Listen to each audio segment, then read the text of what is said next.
So we're talking about stomach. What does the stomach actually do? I just told you, like the washing machine analogy, it ends up turning on and off your food that's inside your intestine to help it digest it. But what else does it do?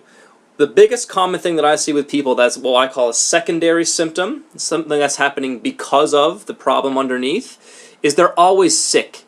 They're always getting cough, colds, and flus. They got everything that goes around. We know that person that you cough in a room and the next day they're coughing. I see that literally every day.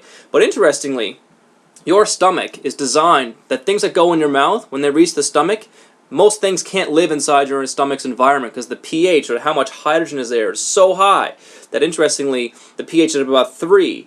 That's what things can't live. Bacteria has actually been proven to only live in that environment for about 15 minutes.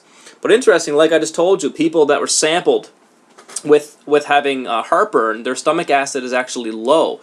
So what that means is their pH is a little bit higher. I know it's a little bit different to think about that, but we have to think about the lower the number on a pH scale, the more acidic, and the higher the number, the more alkaline or basic we're getting. So a lot of people sampled that have heartburn have their stomach at about 5, and it's supposed to be about 3. And interesting, that doesn't sound like a big jump, but on the pH scale, it's what's called logarithmic, meaning that it's very, very, very much amplified thousands of times when it comes to how much acid is actually contained in the stomach there. So quite interestingly, these people that have a higher pH in their stomach, what ends up happening is those bacteria can live inside of you for a longer period of time, and it can infiltrate your body and kind of make those symptoms happen that you're not looking for. So those cough, colds, and flus, and those everything going around, and that bacterial overgrowth inside your stomach and intestine, all these yeast infections, all these things can be caused by the actual stomach. So it's kind of interesting that we see a lot of secondary symptoms come up because of that. Another one I see tying it in is definitely IBS.